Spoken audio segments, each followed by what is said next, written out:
وسلم على حبیب اللہ. آپ سب نے مل کر پڑھ لی صلی اللہ علیہ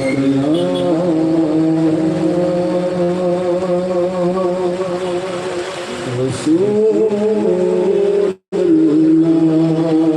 اللہ وسلم علیہ حبیب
جشن امام حسین حسین حسین نعرہ تکبیر تکبیر نعرہ رسالت رسالت رسالت.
قصوں کے غم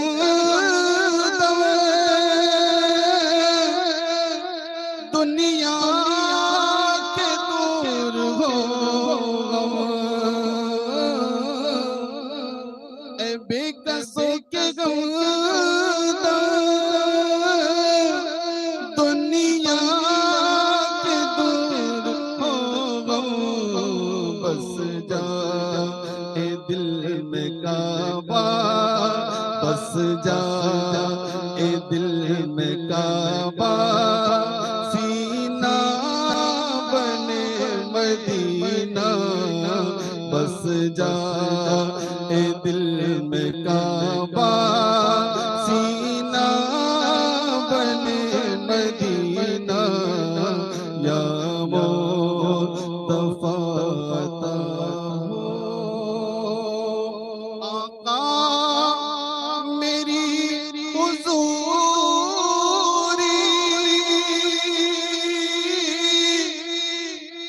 کی آرزو پوری آقا میری حضوری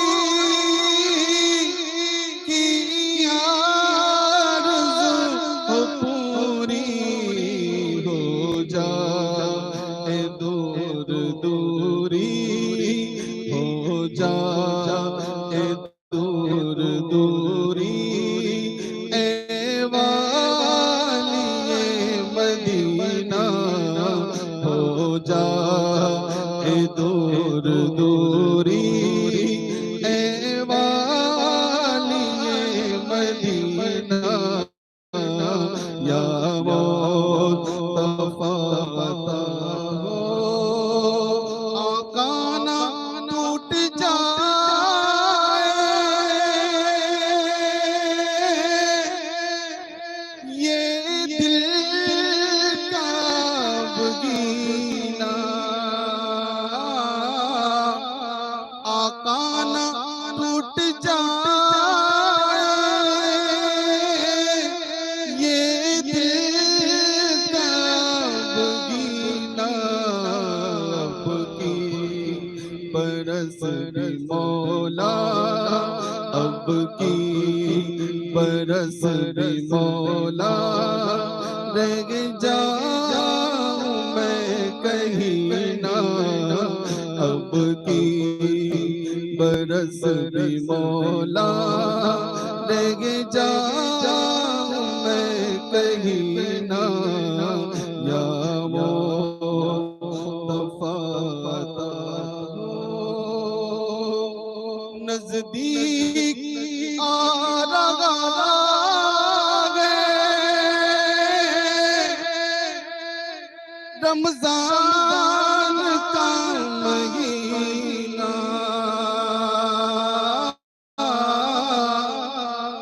نزدیک آ رہا ہے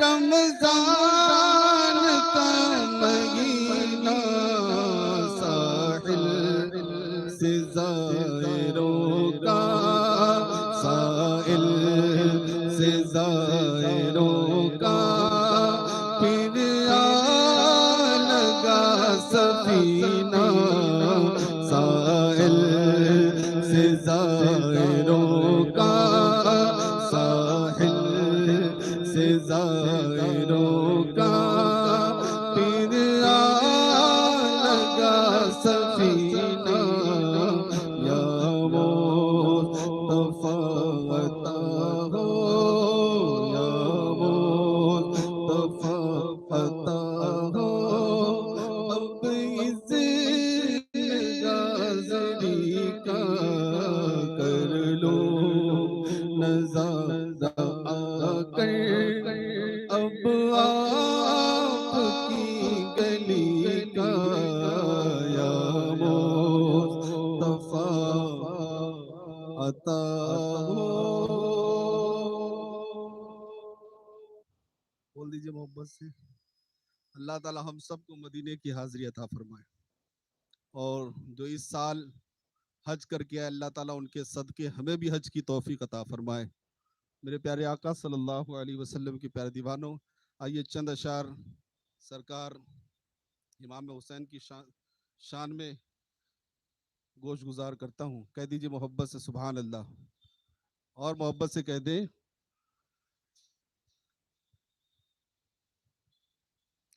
میرے نبی کے دل کا سہارا حسین ہے. میرے نبی کے دل کا سہارا حسین ہے. مولا علی کی آنکھ کا تارا حسین ہے. مولا علی کی آنکھ کا تارا حسین ہے. کیا خوب خاندان رسالت کا پھول ہے. کیا خوب خاندان رسالت کا پھول ہے. کیا خوب خاندان رسالت کا پھول ہے. اصحاب مصطفیٰ کا پیارا حسین ہے.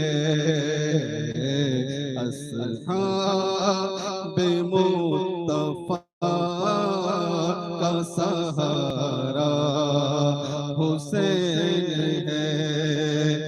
موجود ان میں صورت و سیرت کا گھر کمال. موجود ان میں صورت و سیرت کا گھر کمال. موجود ان میں صورت و سیرت کا گھر کمال. دلکش ہے دلربا ہے دلارا حسین ہے.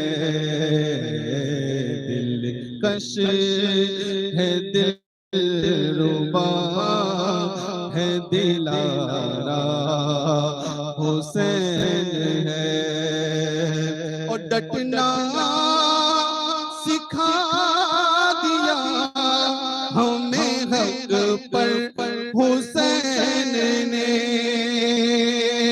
ڈٹنا سکھا دیا ہمیں حق پر حسین نے. ڈٹنا سکھا دیا ہمیں حق پر حسین نے. ہر قوم کہہ رہی ہے ہمارا حسین ہے. ہر قوم کہہ رہی ہے ہمارا حسین ہے. اور کٹوایا سر جھکایا نہ باطل کے سامنے. کٹوایا سر جھکایا نہ باطل کے سامنے. کٹوایا سر جھکایا نہ باطل کے سامنے. طیب دلیل حق کا مینارہ حسین ہے. طیب دلیل حق کا مینارہ حسین ہے. نبی کے دل کا سہارا حسین ہے مولا علی کی آنکھ کا تارا حسین ہے. کہہ دیجئے سبحان اللہ. بلا تاخیر مبلغ سنی دعوت اسلامی الحاج مولانا محمد صادق رضوی صاحب اللہ کو دعوت سخن اس بات پر دوں گا کہ اسلام کے چمن کو سجایا حسین نے. اسلام کے چمن کو سجایا حسین نے. دین نبی کی شان کو بڑھایا حسین نے. سارے یزیدیوں کے کلیجے دہل گئے نیزے پہ جب قرآن سنایا حسین نے. آئیے بلا تاخیر الحاج مولانا محمد صادق رضوی صاحب اللہ کو ہم دعوت سخن دیتے ہیں. آئیے ہم ان کا استقبال کریں. آپ الحمدللہ رب العالمین اللہ کے فضل و کرم سے اسی سال اللہ تعالیٰ نے حج کی سعادت سے مالا مال فرمایا اور وہ ہمارے درمیان حاضر ہیں. ان کی زبانی وہاں کے حالات انشاءاللہ ہم سماعت فرمائیں گے. ساتھ ہی ساتھ امام حسین کا ذکر بھی سنیں گے اور اپنے دلوں کو حضور رحمت عالم صلی اللہ علیہ وسلم کی محبت کا مدینہ بنائیں گے. آئیے ہم ان کا استقبال کریں. نعرہ تکبیر، نعرہ رسالت، جشن امام حسین، برکاتی سوشل گروپ.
السلام علیکم ورحمۃ اللہ وبرکاتہ. الحمد للہ رب العالمین والعاقبۃ للمتقین والصلاة والسلام علی سید الانبیاء والمرسلین. اما بعد اعوذ باللہ من الشیطان الرجیم. بسم اللہ الرحمن الرحیم. یا ایہا الذین آمنوا اتقوا اللہ وکونوا مع الصادقین. صدق اللہ مولانا العلی العظیم. باد توحید کے متوالو، شمع رسالت کے پروانوں، غوث و خواجہ اور رضا کے چاہنے والوں، آئیے سب سے پہلے ہم اور آپ نہایت ہی ادب اور احترام کے ساتھ اپنے اور ساری کائنات کے مرکز عقیدت جناب محمد الرسول اللہ صلی اللہ تعالی علیہ وسلم کی بارگاہ بے کس پناہ میں جس طرح سے میں آپ کو پڑھاؤں، میرے ساتھ مل کر پورا مجمع بآواز بلند ہدیہ غلامی درود و سلام کے انداز میں پیش کر لیں. پڑھیں الصلاۃ والسلام علیک یا رسول اللہ، الصلاۃ والسلام علیک یا حبیب اللہ، الصلاۃ والسلام علیک یا نبی اللہ وعلی آلک واصحابک یا نور اللہ صلی اللہ تعالی علیہ وسلم۔ رب کعبہ کی بارگاہ میں دعا ہے، مولا اپنے حبیب صاحب لولاق صلی اللہ تعالی علیہ وسلم کے صدق و طفیل ہم تمام حاضرین اور سامعین کو تو دم واپسی تک حق کہنے، حق سننے اور اپنے حق والے بندوں کے دامن سے وابستہ رہنے کی توفیق نصیب فرما۔ ساتھ ہی بارگاہ رب العزت میں دعا ہے کہ میرے کریم اس نئے اسلامی سال کو تو پوری دنیا بھر کے مسلمانوں کے لیے کامیابی اور کامرانی کے سال میں تبدیل فرما۔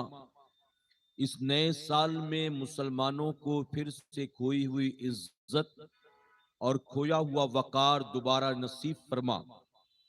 اور میرے کریم آج کی شب تیرے جن بندوں نے ذکر شہدائے کربلا کے نام پر اس محفل پاک کو سجایا ہے، اور جو لوگ کربلا والوں کے نام پر یہاں جمع ہوئے ہیں، ان سب کو دنیا اور آخرت دونوں جہاں میں اس کا بہتر اجر نصیب فرما، اور ہماری قیامت تک آنے والی نسلوں کی گردن میں بھی اہل بیت اطہار کی محبتوں کا پٹا ڈال دے۔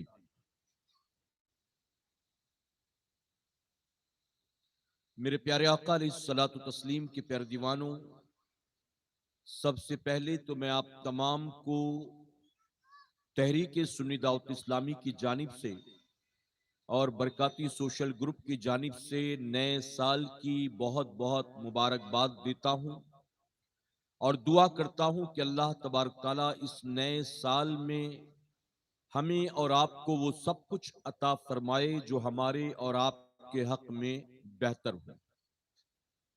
آپ جانتے ہیں کہ مغرب کے بعد ایک محرم الحرام کا آغاز ہوا، اور ایک محرم کے ساتھ ہی ہمارے اور آپ کے نئے سال کا آغاز بھی ہوتا ہے۔ ساتھ ہی آپ کو یہ بھی پتا ہے کہ جیسے ہی آسمان پر ماہ محرم کا چاند چمکتا ہے، پوری دنیا میں بسنے والے خوش عقیدہ سنی مسلمان ذکر شہدائے کربلا کے نام پر، ذکر اہل بیت کے نام پر محفلوں کو سجانے لگتے ہیں۔ صدیاں گزر گئیں، ہمارا یہ طریقہ ہمیشہ سے رہا ہے اور ہمیشہ تک رہے گا انشاءاللہ، کہ ہم ماہ محرم کے آغاز کے ساتھ اپنے نبی کی آل کو یاد کرتے ہیں، اور میدان کربلا میں امام علی مقام نے جو قربانی دی تھی اس قربانی کو یاد کرتے ہیں، اور انہیں اپنے شعور اور اپنی حیثیت کے مطابق خراج عقیدت پیش کرتے ہیں۔